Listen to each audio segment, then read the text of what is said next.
আসসালামু আলাইকুম সুপ্রিয় শিক্ষার্থী, আশা করি সকলে ভালো এবং সুস্থ আছি। আজকে আমরা এই ভিডিও টিউটোরিয়ালে আলোচনা করব পাবনা বিজ্ঞান ও প্রযুক্তি বিশ্ববিদ্যালয়ে জিএসটি পরীক্ষায় কত নম্বর পেলে আবেদন করা যাবে এবং আবেদনের যোগ্যতা এবং কী কী অনুষদ রয়েছে এবং সেই অনুষদগুলোতে ন্যূনতম কী যোগ্যতা রয়েছে সে সম্পর্কে আমরা বিস্তারিতভাবে এই টিউটোরিয়ালে আলোচনা করব ইনশাআল্লাহ।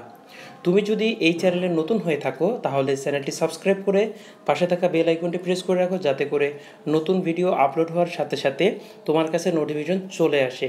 আর যদি অলরেডি সাবস্ক্রাইব করে থাকো অসংখ্য অসংখ্য ধন্যবাদ। তো চলো আমরা আমাদের মূল আলোচনায় চলে আসি। পাবনা বিজ্ঞান ও প্রযুক্তি বিশ্ববিদ্যালয় 2020-2021 শিক্ষাবর্ষে প্রথম বর্ষ স্নাতক ইঞ্জিনিয়ারিং স্নাতক সম্মান ও বিবিএ প্রোগ্রামে ভর্তি বিজ্ঞপ্তি। 2020-2021 শিক্ষাবর্ষে জিএসটি গুচ্ছভুক্ত ভর্তি পরীক্ষার ফলাফলের ভিত্তিতে পাবনা বিজ্ঞান ও প্রযুক্তি বিশ্ববিদ্যালয়ের 4 বছর মেয়াদী স্নাতক ইঞ্জিনিয়ারিং স্নাতক সম্মান বিবিএ প্রোগ্রাম এবং 5 বছর মেয়াদী ব্যাচেলর অব আর্কিটেকচার ও বি.ফার্ম প্রফেশনাল কোর্সে মোট 21টি বিভাগে 2020-2021 শিক্ষাবর্ষে প্রথম বর্ষে ভর্তি ইচ্ছুক শিক্ষার্থীদের নিকট থেকে নিম্নবর্ণিত শর্তে নির্ধারিত পদ্ধতিতে অনলাইনে আবেদন আহ্বান করা হচ্ছে। তোমাদের আবেদনের যোগ্যতা: 1. জিএসটি গুচ্ছভুক্ত 20টি বিশ্ববিদ্যালয়ে সমন্বিত ভর্তি পরীক্ষার ফলাফল অনুযায়ী 30 অথবা তদূর্ধ্ব নম্বরপ্রাপ্ত প্রার্থীগণ এই বিশ্ববিদ্যালয়ের বিভিন্ন বিভাগে নিম্নোক্ত শর্ত অনুযায়ী ভর্তির আবেদন করতে পারবে। অর্থাৎ যে সকল স্টুডেন্ট জিএসটি পরীক্ষায় 30 নম্বর পেয়েছো বা তার থেকে বেশি পেয়েছো, শুধুমাত্র ওই সকল শিক্ষার্থী এই পাবনা বিজ্ঞান ও প্রযুক্তি বিশ্ববিদ্যালয়ে আবেদন করতে পারবে। যারা 30-এর কম পেয়েছো তারা পাবনা বিজ্ঞান ও প্রযুক্তি বিশ্ববিদ্যালয়ে আবেদন করার যোগ্যতা অর্জন করতে পারোনি, অর্থাৎ তুমি আবেদন করতে পারবা না। 2 নম্বর বিষয় হচ্ছে, একজন প্রার্থীকে একটি আবেদন করতে হবে যার মাধ্যমে নিম্নে উল্লেখিত শর্তানুযায়ী তিনি গ্রুপের সংশ্লিষ্ট বিভাগের জন্য বিবেচিত হবে। এবার আসো আমরা জেনে নেই অনুষদ ভিত্তিক আবেদনের ন্যূনতম জিপি। খেয়াল করো, তোমাদের পাবনা বিজ্ঞান ও প্রযুক্তি বিশ্ববিদ্যালয়ে যে অনুষদগুলো রয়েছে তার প্রথম অনুষদটি হচ্ছে ইঞ্জিনিয়ারিং অ্যান্ড টেকনোলজি। এই অনুষদে আবেদনের জন্য তোমাকে ন্যূনতম জিপি প্রয়োজন। সেটা হচ্ছে যে এইচএসসিতে পদার্থবিজ্ঞানে 3.5 অর্থাৎ A-, রসায়নে 3.5 অর্থাৎ A-, এবং গণিতে 3.5 A-, স্থাপত্য বিভাগে ভর্তির ক্ষেত্রে অতিরিক্ত 30 নম্বরের ড্রয়িং পরীক্ষায় অংশগ্রহণ করতে হবে। বিস্তারিত বিশ্ববিদ্যালয়ের ওয়েবসাইটে পাওয়া যাবে। ইনশাল্লাহ টেনশনের কিছু নেই, আমি এই বিষয় নিয়ে টিউটোরিয়াল তৈরি করব ইনশাল্লাহ। অর্থাৎ তোমাকে ইঞ্জিনিয়ারিং অ্যান্ড টেকনোলজি অনুষদে যদি আবেদন করতে চাও তাহলে তোমার এইচএসসি পরীক্ষায় ন্যূনতম জিপিএ পদার্থবিজ্ঞানে A-, রসায়নে A-, এবং গণিতে A- থাকতে হবে।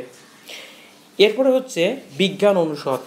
বিজ্ঞান অনুষদে তোমার এইচএসসিতে পদার্থবিজ্ঞানে 3.5 অর্থাৎ A-, রসায়নে 3.5 A-, এবং গণিতে 3.5 অর্থাৎ A- জিপিএ থাকতে হবে। এখন ফার্মেসি বিষয়ে যদি তুমি পড়তে চাও, বিজ্ঞান অনুষদের ফার্মেসিতে যদি পড়তে চাও, তাহলে তোমার এইচএসসিতে পদার্থবিজ্ঞানে A-, রসায়নে A-, এবং জীববিজ্ঞানে A- থাকতে হবে। এটা কাদের জন্য সত্যটা? যারা ফার্মেসি বিভাগে ভর্তি হতে চাও তাদের জন্য এই কন্ডিশনটা, অর্থাৎ জীববিজ্ঞানে A- থাকতে হবে, রসায়নে A- থাকতে হবে এবং পদার্থবিজ্ঞানে A- থাকতে হবে। এরপরে হচ্ছে জীব ও ভূবিজ্ঞান। এই অনুষদে যদি তুমি ভর্তি হতে চাও তাহলে তোমার ন্যূনতম জিপিএ হচ্ছে এইচএসসিতে গণিতে 3.5 অর্থাৎ A- অথবা জীববিজ্ঞানে 3.5 অর্থাৎ A- অথবা ভূগোল ও পরিবেশে 3.5 অর্থাৎ এ মাইনাস থাকতে হবে, তাহলে তুমি ভূবিজ্ঞান ও জীববিজ্ঞান এই অনুষদে ভর্তি হতে পারবে। এরপরে হচ্ছে মানবিক ও সামাজিক বিজ্ঞান অনুষদ। এখানে আবেদনের বিষয়ভিত্তিক ন্যূনতম জিপিএ হচ্ছে, শুধু অর্থনীতি বিভাগে ভর্তির ক্ষেত্রে এইচএসসিতে গণিতে 3.5 অথবা পরিসংখ্যানে 3.5 অথবা অর্থনীতিতে 3.5 অথবা অর্থনীতি ও বাণিজ্যিক ভূগোলে 3.5 থাকতে হবে। এরপরে হচ্ছে বিজনেস স্টাডিজ অনুষদ। এই অনুষদে ভর্তি হওয়ার জন্য তোমাদের কোনো শর্ত নেই, এখানে কোনো জিপিএর কোনো শর্ত নেই, এখানে যে কোনো জিপিএ প্রাপ্ত স্টুডেন্টই আবেদন করতে পারবে। তবে জিএসটি পরীক্ষা যারা 30-এর উপরে পেয়েছো বা 30 পেয়েছো শুধু তারাই আবেদন করতে পারবে, যে বিষয়টা আগে আমি ক্লিয়ার করছি। এরপরে আমরা জানব ভর্তির জন্য অনুষদ ভিত্তিক নির্ধারিত বিভাগ ও আসন সংখ্যা। খেয়াল করো অনুষদে এবং কি কি আসন রয়েছে এবং প্রত্যেকটা অনুষদের আন্ডারে যে যে বিভাগগুলো রয়েছে এবং সেই বিভাগগুলোতে জিএসটির ইউনিটগুলোতে মোট কতগুলো আসন রয়েছে সে সম্পর্কে আমরা বিস্তারিতভাবে এখন আমরা জেনে নিব। প্রথম হচ্ছে ইঞ্জিনিয়ারিং অ্যান্ড টেকনোলজি। এখানে মোট আসন হচ্ছে 270টি। এখানে কি কি বিভাগগুলো রয়েছে বা কি কি সাবজেক্টগুলো রয়েছে? 1 নম্বরে হচ্ছে কম্পিউটার সায়েন্স অ্যান্ড ইঞ্জিনিয়ারিং। এখানে শুধুমাত্র এ ইউনিটের যারা পরীক্ষার্থী রয়েছে তোমাদের জন্য মোট আসন হচ্ছে 40টি। এখানে ইউনিট বি এবং ইউনিট সি এর জন্য কোনো আসন সংখ্যা বরাদ্দ নেই।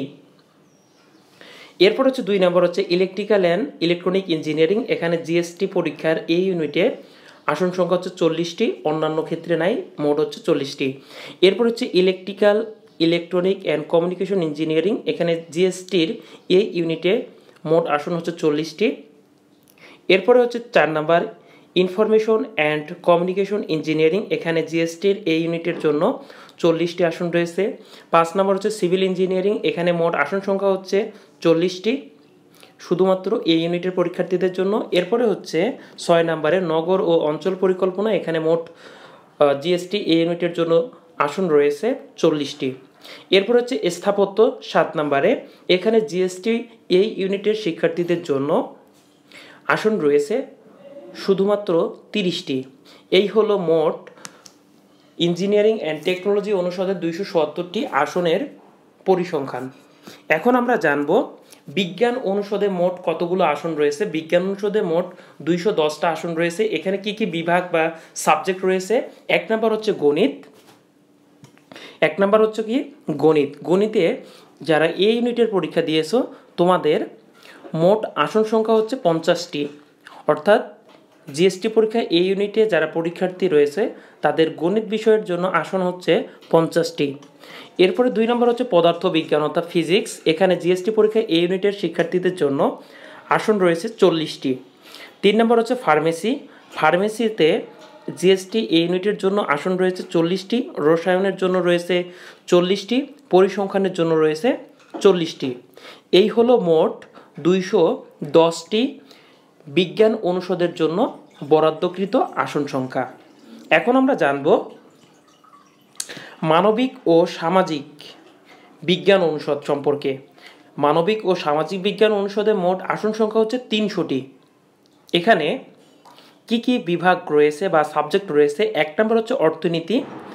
অর্থনীতি এখানে বলে রাখি জিএসটি এই ইউনিটের জন্য অর্থনীতিতে আসন রয়েছে 30টি। জিএসটি বি ইউনিটের জন্য আসন রয়েছে 15টি এবং জিএসটি সি ইউনিটে যারা পরীক্ষা দিয়েছো তাদের জন্য অর্থনীতি বিভাগে ভর্তির জন্য আসন রয়েছে 5টি। মোট হচ্ছে 50টি আসন অর্থনীতি বিভাগের জন্য। 2 হচ্ছে বাংলা। এখানে জিএসটি এই ইউনিটে যারা পরীক্ষা দিয়েছো তোমাদের জন্য সিট রয়েছে 20টি। জিএসটি বি ইউনিটের জন্য আসন রয়েছে 20টি এবং জিএসটি সি ইউনিটের জন্য আসন রয়েছে 10টি। মোট হচ্ছে 50টি। 3 নম্বর হচ্ছে সমাজকর্ম। যারা সমাজকর্ম বিভাগে ভর্তি হতে পারবে তাদের জন্য আসন হচ্ছে জিএসটি পরীক্ষার এই ইউনিটের স্টুডেন্টদের জন্য আসন সংখ্যা হচ্ছে 20টি। ইউনিট বি এর জন্য রয়েছে 25টি এবং ইউনিট সি এর জন্য রয়েছে 5টি, মোট হচ্ছে 50টি। এরপর হচ্ছে 4 নাম্বার ইংরেজি বিভাগের জন্য ইউনিট এ জিএসটি পরীক্ষার মোট হচ্ছে আসন 20টি, ইউনিট বি এর জন্য 20টি এবং ইউনিট সি এর জন্য 10টি, মোট হচ্ছে 50টি। এরপরে হচ্ছে 5 নাম্বার লোক প্রশাসন। এখানে জিএসটির এ ইউনিটের জন্য আসন সংখ্যা হচ্ছে 15টি, জিএসটি বি ইউনিটের জন্য আসন সংখ্যা হচ্ছে 25টি এবং ইউনিট সি এর জন্য জিএসটি পরীক্ষার তাদের জন্য 10টি, মোট 50টি আসন রয়েছে। এরপর হচ্ছে 6 নাম্বার ইতিহাস ও বাংলাদেশ স্টাডিজ। এখানে জিএসটি পরীক্ষার এ ইউনিটের জন্য আসন রয়েছে 20টি, জিএসটি পরীক্ষা বি ইউনিটের জন্য আসন রয়েছে 20টি এবং জিএসটির সি ইউনিটের জন্য আসন রয়েছে 10টি, মোট হচ্ছে 50টি। এরপরে হচ্ছে আমরা জানব জীব ও ভূবিজ্ঞান। এখানে মোট আসন হচ্ছে 50টি। এখানে যে বিভাগ রয়েছে শুধুমাত্র ভূগোল ও পরিবেশ। এখানে জিএসটি পরীক্ষা যারা এ ইউনিটের পরীক্ষার্থী রয়েছে তোমাদের জন্য আসন হচ্ছে 35টি, বি ইউনিটের জন্য 15টি, মোট 50টি আসন রয়েছে। এরপরে আমরা জানব বিজনেস স্টাডিজ। এখানে মোট আসন সংখ্যা হচ্ছে 90টি। এখানে দুইটা বিভাগ রয়েছে, এক ব্যবসায় প্রশাসন। এখানে জিএসটির এ ইউনিটের জন্য আসন রয়েছে 10টি, জিএসটির বি ইউনিটের জন্য রয়েছে 5টি এবং জিএসটির সি ইউনিটের জন্য রয়েছে 35টি, মোট 50টি আসন। এরপর হচ্ছে 2 number tourism and hospitality management. এখানে মোট এ ইউনিটের স্টুডেন্টদের জন্য আসন রয়েছে 10টি এবং বি ইউনিটের জন্য রয়েছে 5টি এবং সি ইউনিটের জন্য রয়েছে 25টি, মোট হচ্ছে 40টি। অর্থাৎ আমাদের মোট হিসাব দাঁড়ালো যারা জিএসটির এ ইউনিট রয়েছে তোমাদের পাবনা বিজ্ঞান ও প্রযুক্তি বিশ্ববিদ্যালয়ের জন্য টোটাল আসন হচ্ছে 660টি, যারা বি ইউনিটের পরীক্ষা দিয়েছে তোমাদের জন্য আসন হচ্ছে 150টি এবং যারা সি ইউনিটের পরীক্ষা দিয়েছে তোমাদের জন্য মোট আসন হচ্ছে 110টি এবং সর্বমোট আসন হচ্ছে 920টি। এই হলো আমাদের আসন এবং বিভাগ এবং অনুষদ ভিত্তিক কতগুলো আসন রয়েছে সে সম্পর্কে আমরা বিস্তারিতভাবে জানতে পারলাম। এখন আমরা জানব ভর্তি পরীক্ষার সময় নম্বর বন্টন। 1 মাধ্যমিক ও উচ্চ মাধ্যমিক পরীক্ষার জিপিএ চতুর্থ বিষয় বা ফোর্থ সাবজেক্ট সহ যথাক্রমে 0.8 ও 1.2 দ্বারা গুণ করে প্রাপ্ত স্কোর এবং জিএসটি গুচ্ছ পরীক্ষায় প্রাপ্ত নম্বর যোগ করে মেধা তালিকা তৈরি করা হবে। আমি আবারও সহজ করে বলি, তোমার এসএসসিতে যে জিপিএ রয়েছে ওই জিপিএটাকে তুমি গুণ করবে 0.8 দিয়ে, করার পরে যে ফলটা আসবে এর সাথে তুমি এইচএসসি অর্থাৎ উচ্চ মাধ্যমিকের যে জিপিএ রয়েছে তোমার সেটাকে তুমি গুণ করবা 1.2 দিয়ে। গুণ করার পরে যে ফলটা বের হবে ওই ফলটা এবং এসএসসির গুণ করার পর যে ফলটা এই দুটো যোগ করবা, করার পরে তুমি জিএসটিতে কত নাম্বার পেয়েছো সেই নাম্বারটার সাথে টোটাল যোগ করে তারা মূলত মেধা তালিকা প্রকাশ করবে। 2 নাম্বার হচ্ছে স্থাপত্য বিভাগের ক্ষেত্রে যারা স্থাপত্য বিভাগে ভর্তি হতে চাচ্ছ বা ইচ্ছা রয়েছে তাদের ক্ষেত্রে মাধ্যমিক ও উচ্চ মাধ্যমিক পরীক্ষার জিপিএ চতুর্থ বিষয় সহ একই বিষয়, সেটা হচ্ছে এসএসসিটাকে তুমি গুণ করবা 0.8 দিয়ে এবং এইচএসসিটাকে গুণ করবা 1.2 দিয়ে। গুণ করার পরে যে স্কোরটা আসবে সেটাকে তুমি জিএসটির গুচ্ছ পরীক্ষায় প্রাপ্ত নম্বরের সাথে যোগ করবা। করার পর আরেকটা এখানে কন্ডিশন আছে, যারা স্থাপত্য বিভাগে ভর্তি হবে তোমাদেরকে বিশ্ববিদ্যালয় অর্থাৎ পাবনা বিজ্ঞান ও প্রযুক্তি বিশ্ববিদ্যালয়ে তোমাদের ড্রয়িং পরীক্ষা নেবে। ওই ড্রয়িং পরীক্ষায় যারা অংশগ্রহণ করতে পারবে শুধুমাত্র তারাই স্থাপত্য বিভাগে ভর্তি হতে পারবে। এটা হচ্ছে আরেকটা গুরুত্বপূর্ণ পয়েন্ট, সেটা হচ্ছে যে তোমাকে ড্রয়িং পরীক্ষায় অংশগ্রহণ করতেই হবে। করার পরে ওইখানে যে নাম্বার পাবা সেই নাম্বার এবং এসএসসির গুণ করার পর যে নাম্বার এবং জিএসটি পরীক্ষায় যে নাম্বার পেয়েছো সবগুলো যোগ করে একত্রিত করার পরে তোমার স্থাপত্য বিভাগের জন্য তারা মেধা তালিকা তৈরি করবে, করার পরে সেটা প্রকাশ করবে। এখন আমরা জানবো আবেদনের সময় এবং ফর্ম পূরণের জন্য কত টাকা লাগবে সে সম্পর্কে। 1 নম্বর বিষয় হচ্ছে অনলাইনে আবেদনের সময়সীমা হচ্ছে 20 নভেম্বর 2021 থেকে 5 ডিসেম্বর 2021 পর্যন্ত। অর্থাৎ তুমি এ মাসের 20 তারিখ থেকে আগামী মাসের 5 তারিখ এই সময়ের মধ্যে তুমি পাবনা বিজ্ঞান ও প্রযুক্তি বিশ্ববিদ্যালয়ে আবেদন করতে পারবে। 2 নম্বর হচ্ছে ফর্মের মূল্য হচ্ছে 600 টাকা। তোমরা খেয়াল করো, তোমাদের আবেদন ফি হচ্ছে 600 টাকা, তবে আর্কিটেকচার বিভাগে আবেদনের ক্ষেত্রে 600 টাকা ওর সাথে 100 টাকা অতিরিক্ত চার্জ তোমাকে দিতে হবে।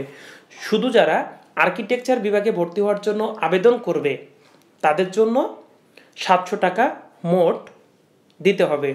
আশা করি আবেদনের এই বিষয়টা ক্লিয়ার। ঠিক আছে, এখানে শুধু একটাই কন্ডিশন, সেটা হচ্ছে শুধুমাত্র আর্কিটেকচারের স্টুডেন্টদের জন্য কি 700 টাকা, আর বাকি সকল বিভাগের জন্য। এখন এখানে একটা প্রশ্ন তোমাদের আসতে পারে, সেটা হচ্ছে যে ভাইয়া প্রত্যেকটা বিভাগের জন্য কি আলাদা আলাদাভাবে টাকা প্রদান করতে হবে? জি ভাইয়া, প্রত্যেকটা বিভাগের জন্য ফর্ম পূরণ করতে হলে তোমাকে 600 টাকা করে দিতে হবে। আশা করি এই বিষয়টা ক্লিয়ার হতে পারছো। কেন আমি এটা বললাম? কারণ এখানে উল্লেখ করে দেওয়াই রয়েছে যে আর্কিটেকচার বিভাগ যদি এখানে বলতো যে অনুষদের কথা বলতো, যে একটা অনুষদে অ্যাপ্লিকেশন করলে তুমি 600 টাকা শুধু দিবা, সেটা কিন্তু এখানে উল্লেখ করে নাই। সেখানে উল্লেখ করছে কি, যেহেতু আমরা বুঝতে পারতেছি যে আর্কিটেকচার বিভাগের জন্য আবেদনের জন্য হচ্ছে তোমাকে 700 টাকা দিতে হবে, তাহলে আমরা বলতেই পারি অন্যান্য বিভাগের ক্ষেত্রেও কি এইভাবে হবে, শুধুমাত্র আর্কিটেকচারের 700, অন্যান্যগুলোর ক্ষেত্রে 600 টাকা। আশা করি এই বিষয়টা ক্লিয়ার হয়েছে। তারপরেও যদি কোনো প্রশ্ন থাকে অবশ্যই কমেন্ট বক্সে কমেন্ট করবে, ইনশাল্লাহ আমি উত্তর দিয়ে দিব।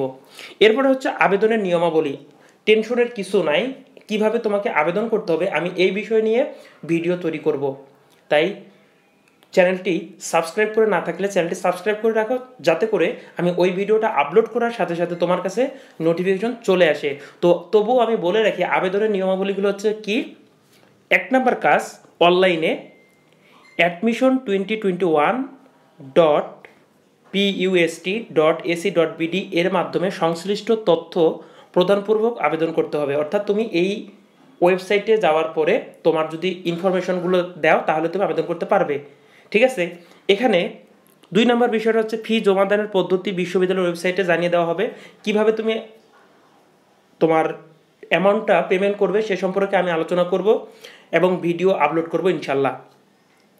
3 নম্বর বিষয় হচ্ছে কোটার আবেদনকারীদের ক্ষেত্রে অনলাইনে আবেদনের সময় কোটা অপশন সিলেক্ট করতে হবে। এখন যাদের কোটা রয়েছে, প্রতিবন্ধী রয়েছে, মুক্তিযোদ্ধা রয়েছে, পোষ্য কোটা রয়েছে, ঠিক আছে, ইত্যাদি যত ধরনের কোটা রয়েছে, তারা যদি এই কোটার আওতাভুক্ত হয় তাহলে যখন অ্যাপ্লিকেশন করবা তখন তোমাকে অবশ্যই কোটা অপশনটা সিলেক্ট করে দিতে হবে। যদি তুমি কোটা অপশনটা সিলেক্ট করে না দাও, তোমার যদি কোটা থাকার পরেও যদি তুমি অ্যাপ্লিকেশনে করার সময় সিলেক্ট করে না থাকো, তাহলে তুমি কখনো কোটার থেকে যে সুবিধাটা আছে সেটা তুমি পাবে না। আশা করি বিষয়টা বুঝতে পারছো। নির্দিষ্ট কোটাসমূহ যেমন মুক্তিযোদ্ধা কোটা, এখানে যে শর্তটা হচ্ছে মুক্তিযোদ্ধার সন্তান সেটা ছেলে মেয়ে হতে পারে, এবং হচ্ছে মুক্তিযোদ্ধার সন্তানের সন্তান, অর্থাৎ যে মুক্তিযোদ্ধা রয়েছে তার নাতি নাতনি, ঠিক আছে, মুক্তিযোদ্ধার সন্তানের সন্তান সেটা নাতি নাতনি হবে। 2 নম্বর বিষয় হচ্ছে শারীরিক প্রতিবন্ধী কোটা যাদের রয়েছে তাদের ক্ষেত্রে এটা সিলেক্ট করতে হবে। 3 হচ্ছে ক্ষুদ্র নিগোষ্ঠী, উপজাতি, আদিবাসী। 4 নম্বর হচ্ছে পোষ্য কোটা। এই হচ্ছে মূলত পাবনা বিজ্ঞান ও প্রযুক্তি বিশ্ববিদ্যালয়ের যে কোটাগুলো গ্রান্টেড। এরপরে হচ্ছে তোমাদের 4 নম্বর বিষয়, সেটা হচ্ছে যে ভর্তির নিমিত্তে প্রকাশিত মেধা তালিকায় স্থানপ্রাপ্ত প্রার্থীদের ভাইবা গ্রহণের পর চূড়ান্ত মেধা তালিকা প্রকাশ করা হবে। তাহলে এতক্ষণে তুমি যে আবেদনগুলো করার পরে তারা কি করবে, তোমার ভাইবা পরীক্ষা নেবে, সাক্ষাৎকার নেবে, নেওয়ার পরে তারা চূড়ান্তভাবে মেধা তালিকা প্রকাশ করবে যে হ্যাঁ এই সকল স্টুডেন্ট এখন ভর্তি হতে পারবে। 5 নম্বর বিষয় হচ্ছে প্রার্থীকে বাংলাদেশের নাগরিক হতে হবে অবশ্যই, তবে যারা বিদেশি নাগরিকের রয়েছে তোমাদের ক্ষেত্রে হচ্ছে পররাষ্ট্র মন্ত্রণালয়ের মাধ্যমে যথা নিয়মে আবেদন করতে হবে। ঠিক আছে, এই সম্পর্কে বিস্তারিত নির্দেশনা দেওয়া থাকবে, টেনশনের কিছু নেই, আমি আলোচনা করব পরবর্তী ভিডিওতে। সর্বশেষ যে বিষয়টা আমাদেরকে জানতে হবে সেটা হচ্ছে যে আবেদন এবং ভর্তি পরীক্ষা সংক্রান্ত তথ্যাবলী। 1 নম্বর বিষয় হচ্ছে ভর্তি পরীক্ষার যাবতীয় তথ্যাবলী পাবনা বিজ্ঞান ও প্রযুক্তি বিশ্ববিদ্যালয়ের যে অফিসিয়াল ওয়েবসাইট রয়েছে সেখানে পাওয়া যাবে। এরপর হচ্ছে 2 নম্বর বিষয় হচ্ছে আবেদন সংক্রান্ত যে কোনো যদি সমস্যা হয় তাহলে তুমি ওই ওয়েবসাইটে মাধ্যমে জানতে পারবে। ঠিক আছে, এখন কথা হলো যে এই বিষয়গুলো তুমি কিভাবে করবে। এই বিষয়গুলো নিয়ে আমি পরবর্তীতে টিউটোরিয়াল তৈরি করব, সেখান থেকে দেখে নিয়ে তুমি সুন্দর মতো তুমি তোমার আবেদনগুলো কমপ্লিট করতে পারবা। তো তোমাদের ক্লাস কবে শুরু হতে হবে সে বিষয়ে সম্ভাব্য একটা ডেট তারা প্রকাশ করছে, 16ই জানুয়ারি 2022 খ্রিস্টাব্দে, অর্থাৎ আগামী বছরের 16 তারিখে তোমাদের ক্লাস শুরু হওয়ার একটা সম্ভাব্য ডেট তারা কি করছে, প্রকাশ করছে। তো এই হলো তোমাদের পাবনা বিজ্ঞান ও প্রযুক্তি বিশ্ববিদ্যালয় সম্পর্কে আবেদনের বিভিন্ন যোগ্যতা এবং আসন সংখ্যা ইত্যাদি আমরা জানতে পারলাম। এরপরেও যদি তোমাদের পাবনা বিজ্ঞান ও প্রযুক্তি বিশ্ববিদ্যালয় সম্পর্কে কোনো প্রশ্ন থাকে তাহলে অবশ্যই কমেন্ট বক্সে কমেন্ট করবে, ইনশাল্লাহ আমি তোমাকে সঠিক তথ্য দিয়ে জানাই দিব ইনশাল্লাহ। চ্যানেলে যদি নতুন হয়ে থাকো চ্যানেলটি সাবস্ক্রাইব করে পাশে থাকা বেল আইকনটি প্রেস করে রাখো। ভিডিও যদি ভালো লাগে অবশ্যই লাইক করবে, ভিডিও সম্পর্কে কমেন্ট করবে। সকলে ভালো থেকো, সুস্থ থেকো, আল্লাহ হাফেজ।